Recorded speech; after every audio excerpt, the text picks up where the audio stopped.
The alibi was my church, and Leo was its unwilling deity. I had found it by accident 3 months after moving to a city where the sky seemed permanently bruised, and the people moved with a frantic energy I couldn't match.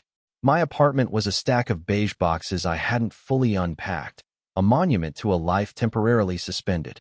My job was a sterile cubicle where I wrestled with spreadsheets, the numbers blurring into a meaningless gray tapestry. Loneliness was a low-grade fever, a constant companion that left me feeling clammy and disconnected. Then, on a Tuesday night when the silence in my apartment became too loud, I walked. I walked until my legs ached and my thoughts settled into a dull hum, and I found myself standing in front of a place with a flickering neon sign that simply read bar. It was called The Alibi. The name was fitting. It was a place to hide from the world, from yourself. The air inside was thick with the ghosts of 1,000 spilled drinks and a million whispered confessions. It smelled of old wood, stale beer, and something sharp and clean, like lemons. It was dark, comforting, a womb of anonymity. I took a seat at the far end of the long mahogany bar, a corner that would become my designated territory, my foxhole in the war against solitude. And that was the first time I really saw him. Leo. He moved with an economy of motion that was mesmerizing. There was no wasted energy, no theatrical flair, just a quiet competence that felt as solid and dependable as the aged wood of the bar he commanded. He was wiping down the counter, his back to me, the muscles in his shoulders shifting under a plain black t-shirt. When he turned, I felt an absurd little jolt, like a static shock. He wasn't classically handsome in the way of movie stars. His features were a little too rugged. His nose had been broken at least once, and a faint scar cut through his left eyebrow. But his eyes, they were a startlingly clear shade of hazel, and they missed nothing. He saw me, nodded once, a simple acknowledgement of my existence, and said, "What can I get you?" His voice was low, a gravelly thing that didn't have to fight the low thrum of conversation and the sad country song leaking from the jukebox. It just cut through it. I ordered a beer, my own voice sounding thin and reedy in comparison. He set it in front of me on a worn cardboard coaster, his fingers brushing mine for a fraction of a second. The contact was nothing, a standard transaction, but it felt like a brand. I spent the next 2 hours nursing that single beer, watching him. I watched the way he poured a whiskey, tilting the glass with a practiced grace. I watched the way he listened to his customers, his head cocked slightly, a faint, non-committal smile on his lips. I watched the easy way he flirted with a pair of women at the center of the bar, a casual charm that seemed as natural to him as breathing. He was, I concluded with a familiar pang of disappointment, devastatingly, unequivocally straight. It didn't matter. It was enough just to watch. It was better than the beige boxes and the gray spreadsheets. That one night turned into a routine. Tuesdays, Thursdays, sometimes Saturdays. I'd finish my work, eat a tasteless meal alone in my silent apartment, and then walk the 6 blocks to the alibi. I'd claim my corner, order my one beer, and open a paperback I never actually read. It was just a prop, a shield. My real focus was Leo. My observation became a kind of secret study, a project with a sample size of 1. I learned the rhythm of his nights. The early evening lull when he'd lean against the back counter and read the paper.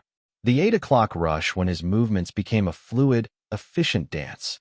The late night winding down when the regulars would talk to him about their lives, their problems, their small victories. I cataloged his micro-expressions. The slight tightening around his eyes when a customer was being an ass. The genuine, crinkling smile he reserved for the old man who always ordered a shot and a beer and paid in crumpled dollar bills. The way he'd run a hand through his dark, unruly hair when he was tired. I was a scientist, and he was my unknowing subject. I told myself it was benign. I was just people watching. But I knew, in the quiet, honest parts of myself, that it was something more. It was a yearning so deep and so persistent it felt like a physical ache. I was starving, and I was watching a man prepare a feast for everyone but me. The touches were the worst. They were accidental, meaningless, and they wrecked me every time. His knuckles would graze my hand as he set down a fresh coaster. His arm would brush my shoulder as he squeezed past my stool to get to the register. Each time, a spark would shoot up my arm, a phantom heat that lingered long after he was gone. I would stare down at my book, the words swimming, my heart hammering a frantic, stupid rhythm against my ribs. I'd analyze each one for hours, both at the bar and later, lying awake in my bed. Did he linger? Was that pressure intentional? Does he do that with everyone? The answer was always yes, he probably did. He was a physical person, comfortable in his space, in his body. These were just the incidental collisions of two objects occupying the same general area. For him, they meant nothing. For me, they were everything. One Thursday, the place was more crowded than usual. A group of loud, boisterous men in company polo shirts had taken over a large table, their laughter like cannon fire in the small space. I was trying to shrink into my corner, to make myself as small as possible. Leo was a whirlwind of activity, but he still seemed to have a kind of sixth sense for an empty glass. He appeared at my elbow, his voice a low anchor in the chaos. Another one, Julian? He used my name. My heart did a stupid little flip. He remembered my name. I knew it was part of his job, a bartender's trick to make the patrons feel welcome, but it still felt like a secret whispered just to me. I nodded, unable to speak. As he reached for my empty bottle, one of the loud men stumbled backward, jostling him hard. Leo caught his balance, but a few drops of beer from a glass in his other hand sloshed over, landing on the back of my hand. Sorry, he muttered, his focus on the drunk man. He was now steering back to his table. But then he came back.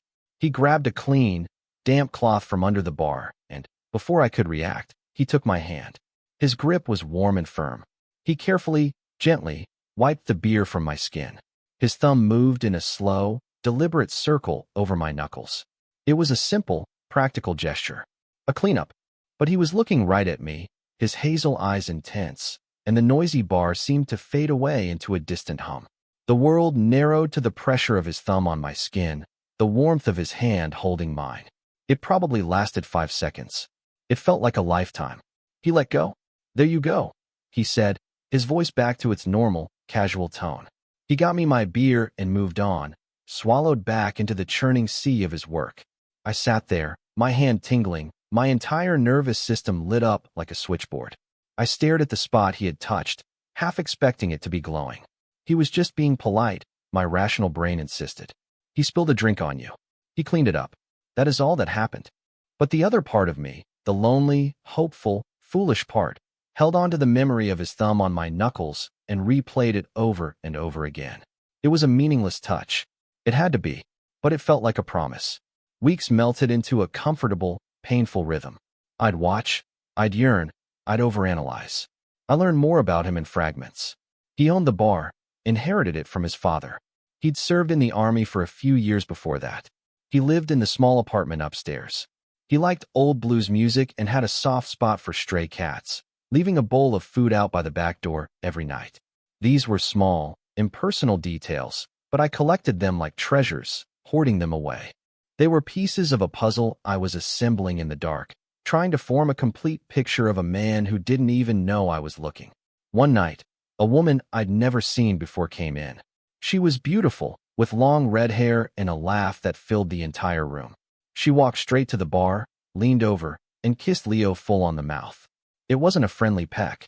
It was a long, lingering kiss that spoke of familiarity and shared history. My stomach plummeted. I felt a hot, acidic wave of something ugly and possessive rise in my throat. It was ridiculous. I had no claim on him. I was just a customer, a piece of the scenery.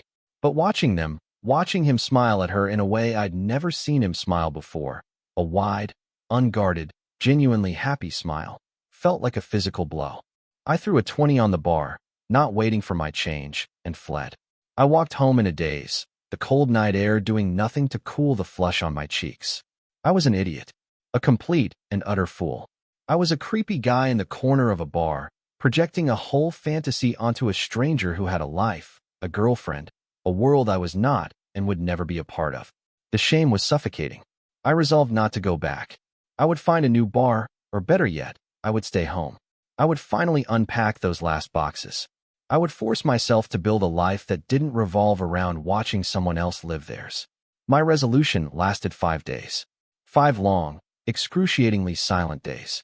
The quiet of my apartment was no longer just quiet. It was accusatory.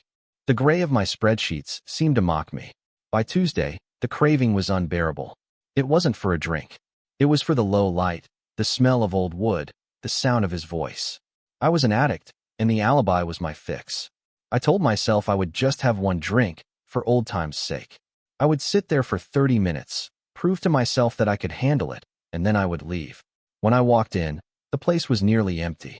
It was just me, the old man at his usual spot, and a couple murmuring in a booth. Leo was at my end of the bar, polishing glasses. He looked up when the door opened, and his eyes met mine. For a second, his hand stilled. He didn't smile, but the corner of his mouth twitched. "Thought you were dead," he said, his voice a low rumble in the quiet room. My heart hammered. He noticed. He had actually noticed my absence. "Just busy," I mumbled, sliding onto my stool. It felt like coming home. "Busy," he repeated, his tone unreadable. He placed a coaster in front of me and reached for the tap. "The usual?" "Yeah." "Please." He drew the beer and set it down, his fingers brushing mine. This time, I was sure of it. He let them linger for a beat too long. I looked up at him, and he was watching me with that same unnerving intensity from the night he'd wiped my hand. The air between us felt charged, thick with unspoken things. He held my gaze, and I felt stripped bare, as if he could see right through my carefully constructed walls, right into the lonely, yearning mess inside. "Everything okay, Julian?" he asked, his voice softer than I'd ever heard it. "I am breaking. This is it." The carefully constructed dam of my composure is cracking under the weight of that simple question, of his focused attention. I can feel the floodwaters of 3 months of silent obsession rising, threatening to spill over. "Say something. Say anything normal." But my throat has closed up. I can only manage a nod. It's a weak, unconvincing gesture. He doesn't buy it. He leans forward slightly, resting his forearms on the bar. The space between us shrinks. I can smell the faint, clean scent of the soap he uses, mixed with the lime from the garnish tray. It's intoxicating. "You left in a hurry the other night," he says. It's not an accusation. It's a statement of fact, an observation. He saw me leave. He connected it to her. "I had an early morning." I lie, the words tasting like ash in my mouth. My eyes dart away from his, fixing on the row of glowing bottles behind him. I can't look at him. If I look at him, I'll fall apart. "Right." The single word is heavy with disbelief. He doesn't push, though. He just stands there, a few feet away, and the silence stretches, taut and humming like a high-tension wire. I can feel his gaze on me, a physical weight. He's waiting. But for what? I have no idea. For me to admit I'm a pathetic loser who ran away because he kissed his girlfriend?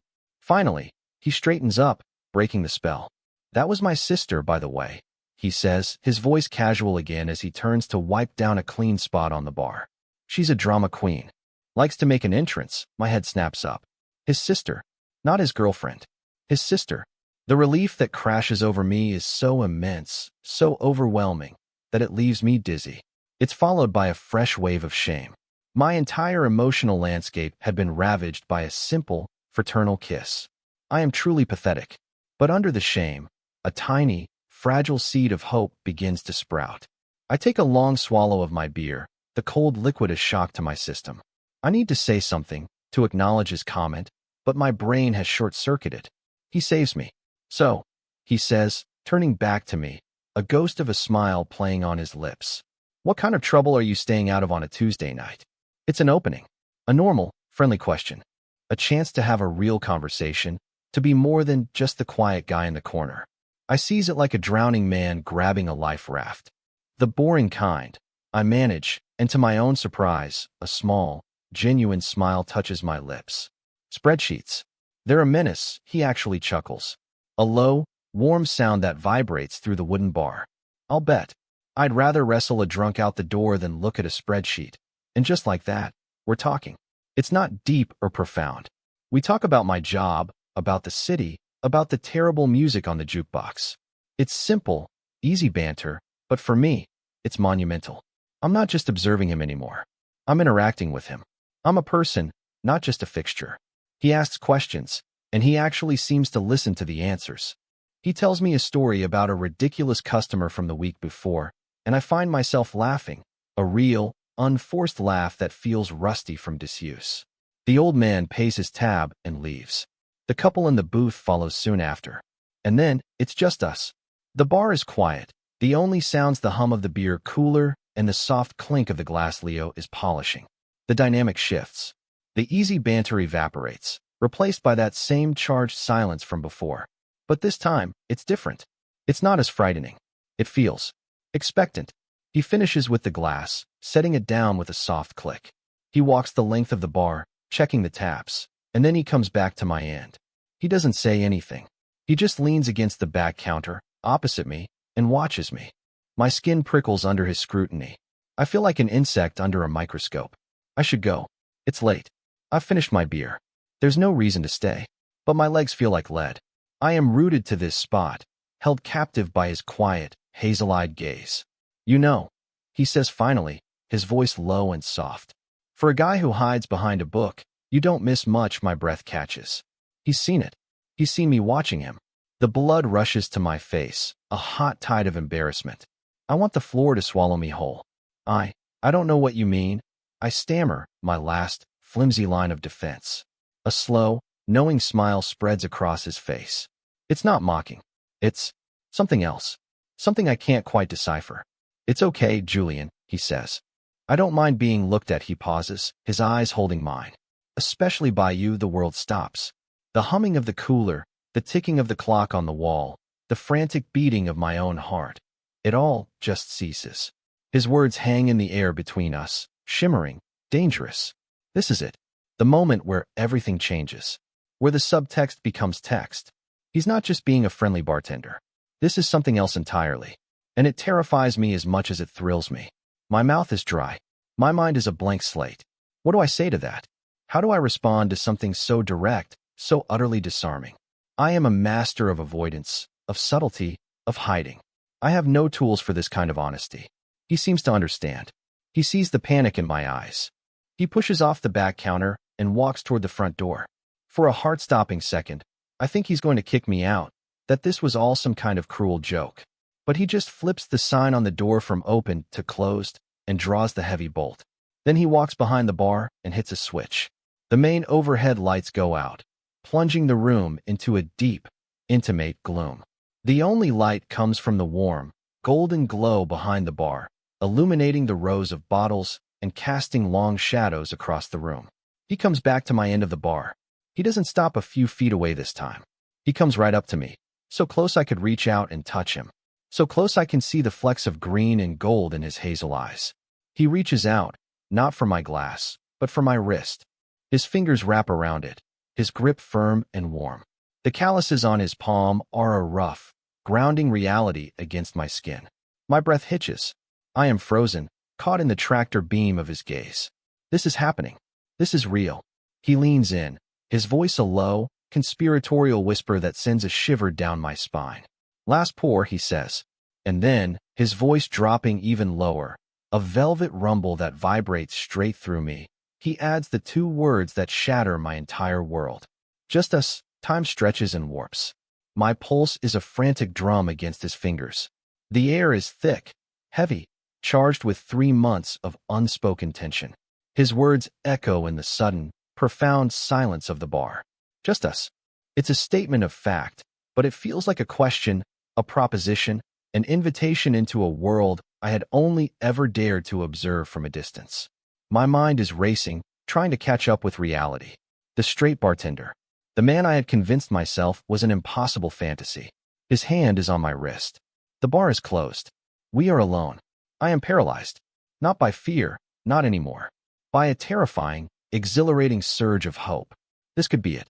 This could be the moment my life pivots, where the gray turns to color. Or it could be a catastrophic misinterpretation, a moment that will leave me shattered and humiliated. My entire being is balanced on the knife's edge of that uncertainty. He must see the conflict in my eyes, the war between a lifetime of caution and a desperate, sudden bravery. His thumb strokes the sensitive skin on the inside of my wrist, a slow, deliberate movement that feels impossibly intimate.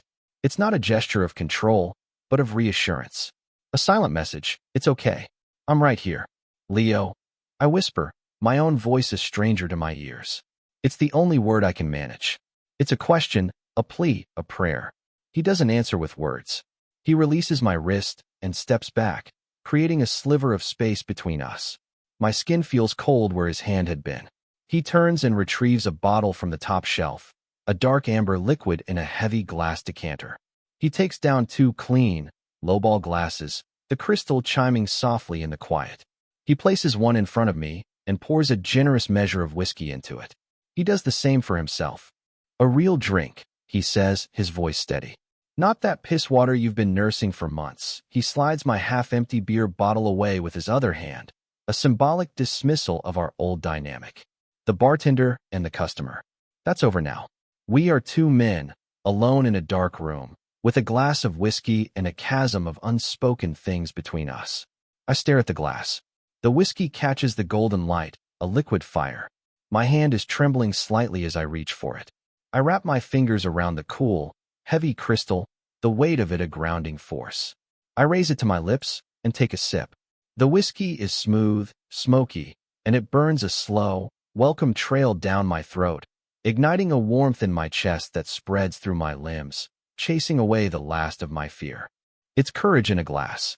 Leo watches me, his own glass untouched on the bar. He's leaning against the counter again, his arms crossed over his chest, his expression unreadable in the dim light. The silence is back, but it's a different kind of silence now. It's not tense. It's patient. He's given me the space to process, to catch up. He's letting me set the pace. This small act of consideration, this perception of what I need, is more seductive than any overt gesture could ever be. I take another sip of whiskey, longer this time. I finally find my voice, though it's still shaky. "What is this, Leo?" I ask, my eyes fixed on my glass. I can't look at him. "Not yet. It's a Tuesday night," he says simply. "It's a good whiskey. It's a closed bar." He pauses, and I can feel his gaze on me, willing me to look up. "And it's just us." I finally lift my eyes to his. "You said that already." I thought it was worth repeating. A faint smile touches his lips. "In case you weren't paying attention." "Oh, I was paying attention," I say, the words coming out with more force than I intended. I'm always paying attention. The confession slips out before I can stop it. It's too late to take it back. It hangs in the air between us, a raw, vulnerable admission. His smile widens, just a little. "I know," he says softly. "That's what I like about you." My carefully constructed walls, already cracked and weakened, finally crumble to dust. The raw, unfiltered truth comes pouring out, a torrent I am powerless to stop. "I thought you were straight." I blurt out, the words clumsy, mortifying. Leo doesn't flinch. He doesn't laugh. He just holds my gaze, his own expression turning serious. "Does it matter what you thought?" he asks, his voice quiet but firm. "Or does it matter what's happening right now?" What is happening right now? My heart is beating a frantic rhythm that I'm sure he can hear across the bar. The air feels electric. Every nerve in my body is on high alert. I feel more alive in this moment than I have in years. I feel seen, truly seen, for the first time. The quiet guy in the corner, the observer, is suddenly the center of someone's attention. And not just anyone's attention. His. I don't have an answer to his question. My mind is a whirlwind of confusion and hope and a terrifying, exhilarating sense of possibility. The silence stretches again, but this time I'm the one who breaks it. Fueled by the whiskey and a surge of desperate honesty, I put my glass down on the bar with a decisive click. "I've wanted this," I say, the words barely a whisper, but they feel as loud as a scream in the still room. "For months. I've sat here, night after night, and I've wanted." I trail off, unable to articulate the sheer depth and breadth of my yearning. "How do you explain that you haven't just wanted a person's body, but their attention, their voice, the way they move, the way they exist in the world?" Leo pushes off the back counter. He walks around the end of the bar and comes to stand beside my stool. He doesn't touch me. He just stands there, a solid, warm presence next to me. "What have you wanted, Julian?" he asks, his voice gentle, coaxing the truth from me. I turn on the stool to face him. He's so close now. I could count the faint lines around his eyes. I could trace the scar through his eyebrow.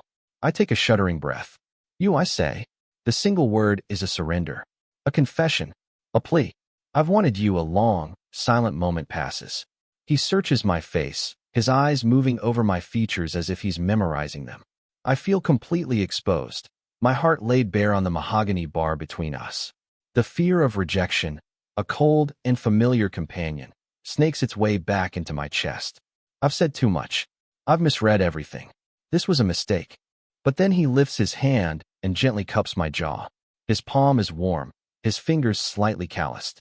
The touch is electric, sending a shockwave through my entire body. His thumb brushes along my cheekbone, a gesture of incredible tenderness. Good, he murmurs, his voice a low, husky vibration. Because I've been waiting for you to say that since the first night you walked in here and tried to make yourself invisible. And then he leans in. The movement is slow, deliberate, giving me every opportunity to pull away. I can't. I meet him halfway, my eyes fluttering shut. His lips meet mine.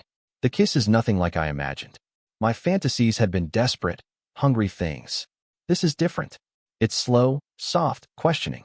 It's a conversation without words. His lips are firm, warm, and they taste of whiskey and something that is uniquely him. It's not a kiss of conquest or demand. It's a kiss of discovery. He's learning the shape of my mouth, and I'm learning his. A soft sound escapes my throat, a sigh of relief, of surrender. This is real. This is happening. The tension that has been coiled in my stomach for 3 months finally, blessedly, unwinds. I feel a sense of rightness, of homecoming, so profound it brings tears to my eyes. He feels the shift in me, the release. The kiss deepens. His other hand comes up to cradle the back of my neck, his fingers tangling in my hair. I press closer, my hands finding their way to his chest, gripping the soft cotton of his t-shirt, as if he's the only thing keeping me from floating away. The world outside the alibi, the gray city, the beige apartment, the meaningless spreadsheets, it all ceases to exist. There is only the darkness, the scent of whiskey and lemon, and the solid, wonderful reality of Leo's mouth on mine. This kiss is not an ending. It's a beginning. It's the first word of a story I never thought I'd get to live. It's the moment the observer steps out from the shadows and into the light. And it's perfect. When we finally break apart, we're both breathless. He rests his forehead against mine, his eyes still closed. I can feel the warmth of his breath on my lips, the steady thud of his heart under my palm. The silence that settles over us now is a comfortable, sated thing. There are no more questions. There is no more uncertainty. There is only this quiet, miraculous connection. Julian, he whispers, his voice thick with emotion. He pulls back just enough to look at me, his hands still framing my face. His hazel eyes are dark, intense, and filled with an emotion I'm too overwhelmed to name. You have no idea. Try me. I manage, my voice husky. A slow smile spreads across his face, a genuine, unguarded smile that reaches all the way to his eyes. It's the smile I saw him give his sister, but this one is for me. I was about to give up, he admits, his thumb stroking my cheek. I thought maybe I'd imagined it. The way you watched me. I thought, he's just a quiet guy who likes to read. I'm making it all up. I never read a single page. I confess, and we both laugh. The sound is a release, a joyful acknowledgement of the foolish, silent dance we've been doing for months. The immediate aftermath of the kiss was a strange, suspended reality. We didn't speak for a long time. He just held my face in his hands, his gaze searching mine, as if he was still trying to believe it was real. I kept my hands on his chest, feeling the solid, reassuring beat of his heart. The air in the bar, once thick with tension, was now filled with a quiet, humming energy. It was the feeling of a storm having finally broken.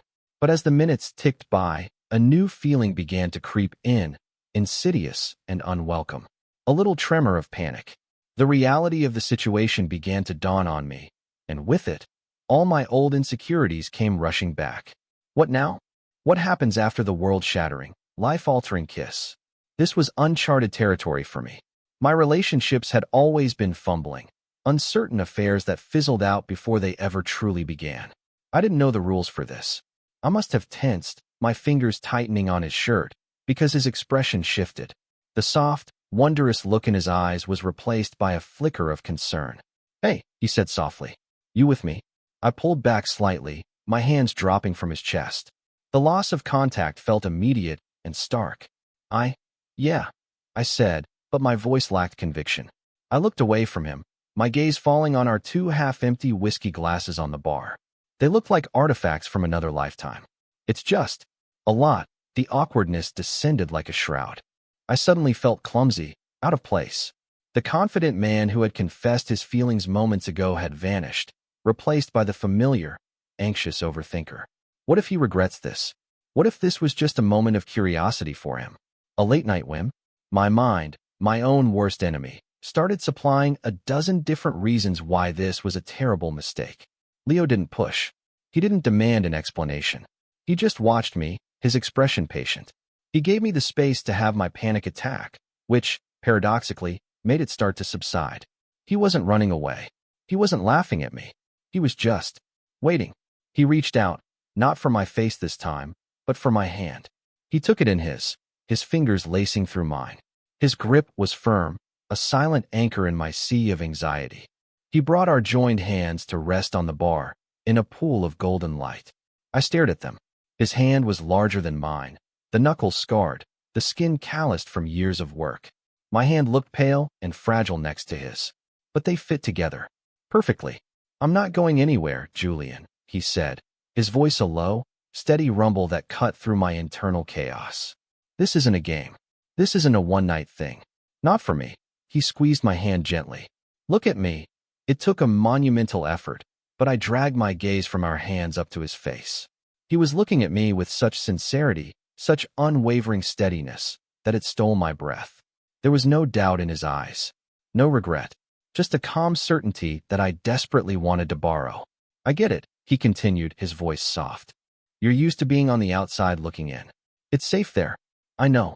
I've been there." This admission surprised me. Leo, confident and self-assured Leo, had felt like an outsider. "But you're not out there anymore," he said, his thumb stroking the back of my hand. "You're in here, with me, and it's okay to be scared. But you don't have to be." His reassurance was a balm on my frayed nerves. He wasn't just telling me what he wanted. He was showing me that he understood what I feared. He saw me, not just the quiet customer, but the anxious, guarded man underneath. And he wasn't running away. He was holding my hand. The panic receded, replaced by a profound sense of gratitude, and something else, something warm and hopeful that bloomed in my chest. I squeezed his hand back, a small, silent thank you. "Okay," I whispered. "Okay," he smiled, a small, relieved smile. "Okay." He let go of my hand and started gathering our glasses. The simple, domestic action broke the intensity of the moment, allowing me to breathe normally again. "Come on," he said, his back to me as he rinsed the glasses in the sink. "It's late. I'll walk you home." The offer was simple, gentlemanly. But it was also a test. Walking out of the bar together, into the real world. It felt like a significant step. I nodded, sliding off the bar stool, my legs feeling a little unsteady. While he finished tidying up, turning off the last of the lights until only a single dim bulb glowed over the sink, I just watched him. The comfortable silence was back. He moved with the same fluid grace, but now, I wasn't just an observer. I was part of the scene. I was the person he was closing up for. He grabbed a jacket from a hook by the door and shrugged it on. He held the door for me, and I stepped out of the warm, dark cocoon of the alibi into the cool, sharp night air. The street was deserted, the city asleep. The world felt muted, private, ours. We walked side by side, not touching, but I was acutely aware of the space between us, a humming, charged field of energy. I found myself matching my stride to his. As we turned onto my street, a car passed, its headlights sweeping over us. I saw a curtain twitch in a window of the building across the street. Mrs. Gable, the neighborhood watch. A familiar flash of fear, the old instinct to create distance, to pretend we were strangers, shot through me.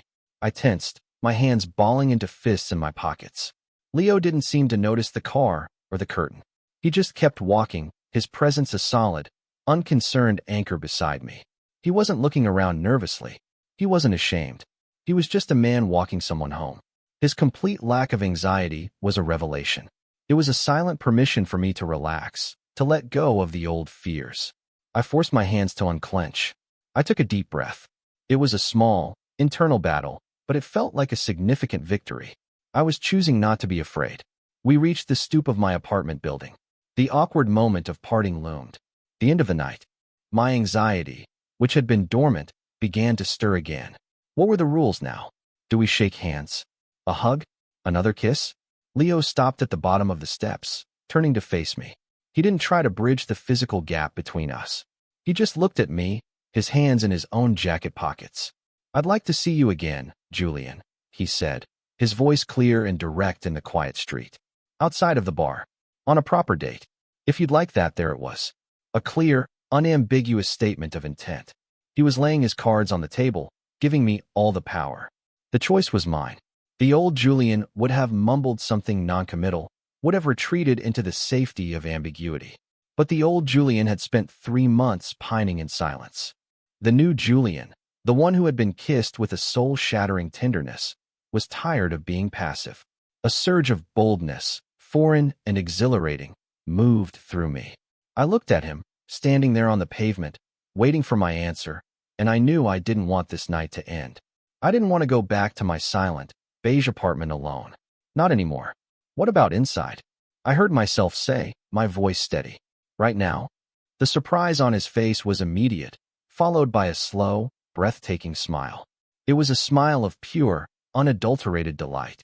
It transformed his rugged features, made him look younger, almost boyish.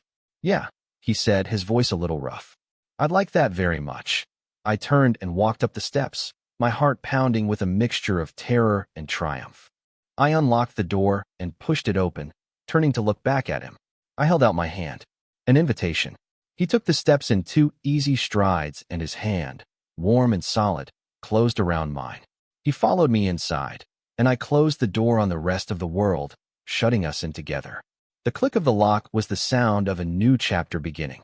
The inside of my apartment felt different with him in it. His presence seemed to fill the space, to chase away the lingering ghosts of loneliness that haunted the corners. He stood in the small entryway, looking around, his gaze taking in the stacks of books, the half-unpacked boxes, the general air of transient neglect. I suddenly felt a pang of self-consciousness. It was such a stark contrast to the warm, lived-in comfort of his bar. "It's a work in progress," I said, a weak apology for the state of my life. "It's quiet," he said, but he didn't mean it as a criticism. He meant it as an observation. He looked at me. It must get lonely. He wasn't prying. He was just stating a fact he had already known, had seen in me night after night. Instead of getting defensive, I just nodded. It does. That simple, honest exchange seemed to settle the last of the awkwardness. We were past the point of pretense. He took off his jacket, hanging it on the back of a chair, an act of domesticity that made my heart ache in the best possible way. He belonged here. I didn't know what to do next. The unspoken expectation in a situation like this, the one I'd read in books and seen in movies, was that we would fall into bed. But that felt wrong. Too fast. What we had just shared at the bar felt too significant, too fragile, to be rushed into something purely physical. It needed room to breathe. "Do you want some coffee?" I asked, the offer sounding absurdly domestic and mundane after the high drama of the last hour. Leo's smile was soft, understanding. "I'd love some," he said. It was exactly the right answer. He understood. He wasn't here for a quick hookup. He was here for me. We moved into the small kitchen, a space I normally only used for microwaving frozen dinners. Now, it felt like the heart of the home. We moved around each other in a quiet, companionable dance. I got out the coffee and the filters. He filled the pot with water. It was easy, unforced. We didn't talk much, but the silence was comfortable, filled with a quiet sense of discovery. I found myself watching his hands as he measured out the coffee grounds, the same steady, capable hands I had watched for months. But now, I wasn't watching from a distance. I was here, beside him, sharing a small, ordinary moment that felt more intimate than any kiss. We took our mugs to the living room and sat on my worn-out sofa. We didn't sit far apart, but we didn't crowd each other either. Our knees brushed, and neither of us pulled away. The warmth from the contact was a low, steady current between us. And we talked. We really talked.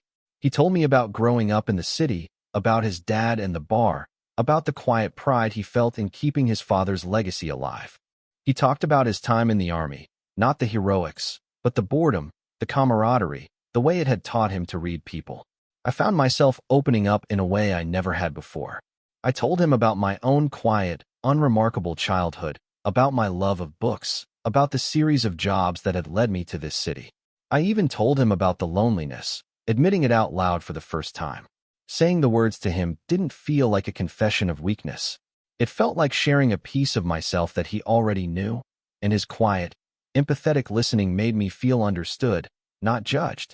We talked for hours. The coffee grew cold in our mugs. Outside, the sky began to lighten, the inky blackness softening to a deep, bruised purple. The first hints of dawn were breaking, and we hadn't slept at all. I felt a pang of regret that the night was ending. But when I looked at Leo, I didn't see any sign of fatigue. He was looking at me, his eyes soft in the dim morning light, with an expression of such open, gentle affection that it made my chest feel tight. "I should probably go," he said, his voice a low, gravelly whisper. "Let you get some sleep before work." "Don't," I said, the words slipping out before I could stop it. "Stay." He didn't need to be asked twice. He reached out and took the empty mug from my hand, placing it on the floor next to his. Then he leaned back against the sofa cushions and opened his arm. It was a clear, simple invitation. I didn't hesitate. I went to him, curling up against his side, my head finding the natural hollow of his shoulder. His arm wrapped around me, pulling me close. It was perfect. His body was a solid, warm wall against mine. I could feel the steady rise and fall of his chest, smell the faint, lingering scent of his soap and the whiskey we'd shared. I tucked my face into his neck and closed my eyes, breathing him in. He rested his cheek against the top of my head, his other hand finding mine and lacing our fingers together. We didn't say anything else. There was nothing left to say. We just lay there, on my old, worn-out sofa, as the sun came up, painting stripes of pale gold light across the floor. For the first time in a long time, I didn't feel like an observer of my own life. I was in it. I was a participant. I was held. I must have drifted off, because the next thing I knew, I was blinking against the bright morning light. For a moment, I was disoriented. I was on my sofa, a blanket I didn't remember pulling out draped over me. Then the memories of the night came flooding back, and I sat up with a jolt. I was alone. A cold, sharp panic seized me. He was gone. It had all been a dream, or worse, he had woken up, regretted it, and slipped away while I was asleep. My heart hammered against my ribs. I looked around the room, searching for any sign that he had been there at all. And then I saw it. On the small coffee table, next to our two empty mugs from the night before, was a single key. It was an old, brass skeleton key, the kind that fit the lock on the front door of the alibi. And under it was a folded piece of paper. My hand trembled as I reached for it. It was a page torn from my own notepad. In a strong, decisive script, he had written, "Didn't want to wake you. The key is in case you ever want to let yourself in after I've called last pour. I hope you do. Leo." I sank back into the sofa cushions, the note clutched in my hand, the key cold and heavy in my palm. He hadn't run. He had left me a key to his bar, to his home, to his life. It was a promise, a statement of trust. It was everything. A laugh escaped my lips, a sound of pure, unadulterated joy. The panic and fear evaporated, replaced by a feeling of such profound, buoyant hope that I felt like I could float. I looked around my apartment, at the beige walls and the unpacked boxes. It didn't look sad and neglected anymore. It just looked like a place that was waiting to be filled with life. My life. Our life. I stood up and walked to the window, the key still warm in my hand. The city was awake now, the streets bustling with people on their way to work, to their own lives. For the first time since I'd arrived, I didn't feel separate from them. I was one of them. I had a place here. I had a person. My life had been a series of quiet, grayscale moments, a book I was reading from a safe distance.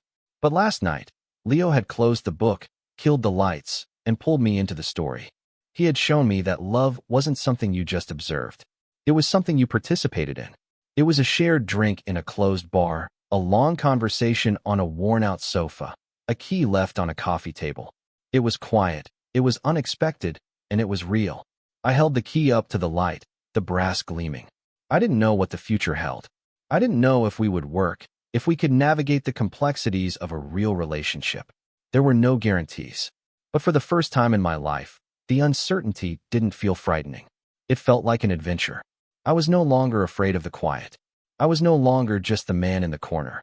I was the man with the key, and I felt, with a certainty that settled deep in my bones, like I had finally, truly, come home.